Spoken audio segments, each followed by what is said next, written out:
Yes, you can check which devices are signed in with your Apple ID in two easy ways. First, using your online iCloud account, and second, directly from your Apple device like your iPhone, iPad, or Mac. Let's start with the first method.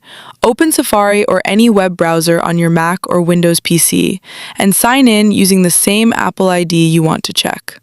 Once you're signed in, click on Devices from the left sidebar. Here, you'll see a full list of all Apple devices currently signed in with your Apple ID. From here, you can manage those devices or even remove one remotely. This can also help if you're trying to remove an iCloud activation lock from a device. Now let's move to the second method. On your iPhone or iPad, open Settings, then tap on your profile name at the top. Scroll all the way down, and you'll see a list of all devices signed in with your Apple ID.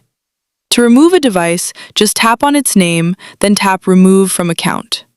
And that's it. That's how you check and manage Apple ID login devices. Don't forget to like, share, and subscribe for more helpful videos. And if you've got any questions, go ahead and drop them in the comments below.